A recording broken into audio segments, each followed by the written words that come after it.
Morning. आज हम देखेंगे कक्षा 12वीं, विषय है अर्थशास्त्र। उसमें पढ़ रहे थे हम उपभोक्ता संतुलन। उपभोक्ता संतुलन में हमने पिछले क्लास में देखा है सीमांत उपयोगिता के रूप, जिसमें धनात्मक, शून्य और ऋणात्मक रूप देखे हैं। धनात्मक में जितने भी उपयोगिता है वो बढ़ते जाता है और ऋणात्मक में एक समय आने पर शून्य स्थिति आती है। उसके बाद उस वस्तु का उपयोग करने से हमको ऋणात्मकता होती जाती है, उसकी उपयोगिता कम होती जाती है। तो ये हम 3 रूप पढ़े हैं। उसके बाद देखेंगे सीमांत उपयोगिता ह्रास नियम। सीमांत उपयोगिता ह्रास नियम में है, जैसे ही हम किसी वस्तु का उपयोग करते जाते हैं उसकी उपयोगिता उतने ही कम होती जाती है। शुरू में उसकी उपयोगिता अधिक रहती है, फिर बाद में धीरे धीरे उपयोगिता कम हो जाती है। उसी को हम कहते हैं ह्रास। जो अंतिम रहता है वो उपयोगिता का सीमांत उपयोगिता ह्रास नियम कहते हैं। जितनी भी अंतिम उपयोगिता हमको मिलती है उसको कहेंगे।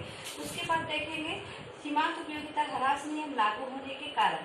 उसमें कारण में दिया है आवश्यकता विशेष की संतुष्टि। आवश्यकता विशेष की संतुष्टि में दिया है प्रत्येक आवश्यकता की संतुष्टि की जा सकती है।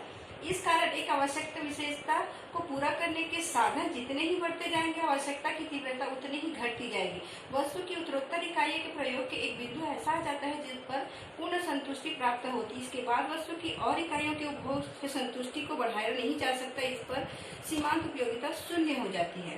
जैसे किसी वस्तु का उपयोग हम करते जाते हैं तो उसकी उपयोगिता घटते जाती है और हमारी उपयोगिता समाप्त होने के बाद अगर हम उस वस्तु का उपयोग करते हैं तो वो हमारे घटते हुए क्रम में रहेगा। हमारी उसकी उपयोगिता नहीं रहती और उसके बदले में कम होते जाती है। दूसरा है वस्तु में अपूर्ण स्थानापन्न होती है। जैसे विभिन्न वस्तुएं एक दूसरे को पूर्ण स्थानापन्न नहीं होती। एक दूसरे शब्दों में वस्तुओं को एक उचित अनुपात में ही प्रयोग किया जा सकता है। जैसे चावल और दाल के उपभोग का एक निश्चित अनुपात होता है। अब यदि हम दाल की मात्रा को स्थिर रखें तथा चावल की मात्रा को बढ़ाया जाए तो चावल की उत्तरोत्तर इकाइयों को इससे घटती हुई सीमाएं लगता है। जैसे हम चावल दाल खा रहे हैं और चावल स्थायी रहेगा और दाल को अगर हम कम कर देंगे तो कितना खाएंगे? चावल ही चावल तो नहीं खा सकते ना, तो उसकी उपयोगिता कम होती जाती है। तो इसी में दिया है नियम की मान्यता। ये नियम कब लागू होता है? उपभोग की सभी इकाइयां गुण एवं मात्रा में समान होनी चाहिए, तब यह लागू होगा। उपभोग की सभी इकाइयां समरूप होनी चाहिए, तब लागू होगा।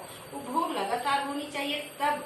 अगर हम रुक के यह काम करेंगे तो हमको तो कुछ देर में कुछ वस्तु का भूख लगती है, जरूरत होती है, तो ये नियम कब लागू होगा? जब हम इसको लगातार कर रहे हैं तब।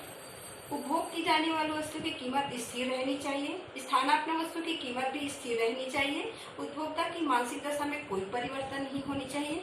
उपभोक्ता की आय, स्वभाव, फैशन, रुचि, आदत में भी अंतर नहीं होनी चाहिए।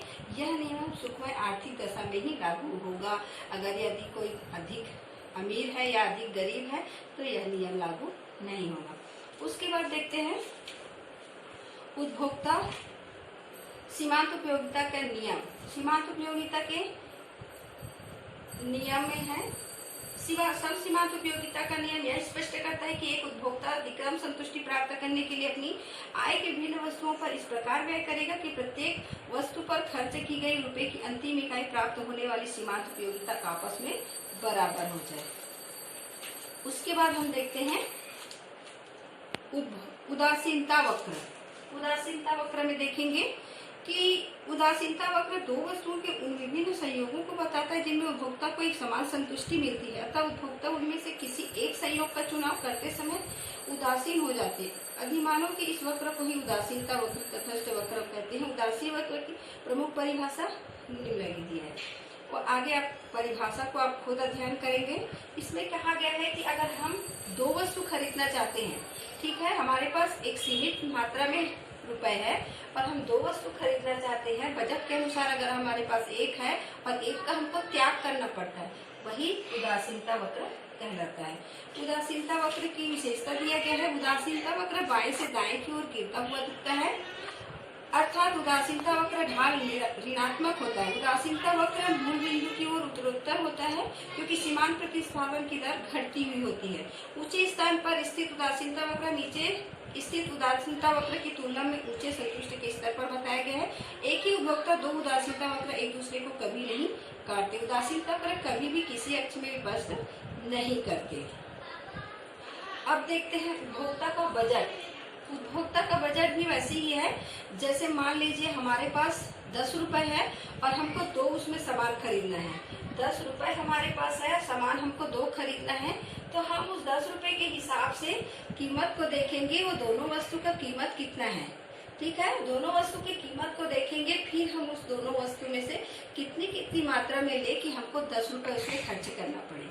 ठीक है, ये हमारा बजट कहलाता है। हम घर में भी बजट बनाते हैं, हमारे महीने में कितना हमको खर्च करना है, तो हम पहले अपने सामानों का लिस्ट बनाते हैं बजट के लिए, फिर हम अपना पैसा देखते हैं, पैसे के हिसाब से हम उसमें बजट बनाते हैं कि कितना सामान हमको इतना पैसे में खरीदना है। तो ज़्यादा हो जाएगा तो कटौती करेंगे, कम हो जाएगा तो बढ़ोतरी करेंगे। हमको बजट यही देखना है कि हमारे पास जितना पैसा है उस बजट में हमारा जो जरूरत का सामान है वो आ जाए।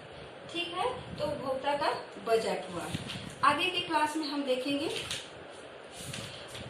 मांग एवं मांग के नियम, और इसका जो अभी जो हमें पढ़ाई हूँ उपभोक्ता संतुलन, सभी का क्वेश्चन मैं भेज दूंगी। इस क्वेश्चन को आप अच्छे से देखोगे और लिखोगे। कहीं पर समझ नहीं आता, नहीं मिलता तो बताओगे। आप लोग वीडियो देख नहीं रहे हो, अच्छे से अध्ययन कर नहीं रहे हो। जो ज़्यादा जरूरी है आप वीडियो देखिए, अध्ययन कीजिए। जहाँ पर आपको लगता है कुछ है तो हमें बताइए, हम इसका हल निकालेंगे, आपको बताएंगे। पढ़ना जरूरी है, ऐसा ही पढ़ाई होगा। आगे भविष्य की चिंता करो। 12वीं में हो, 12वीं की पढ़ाई अच्छे से करनी है। धन्यवाद।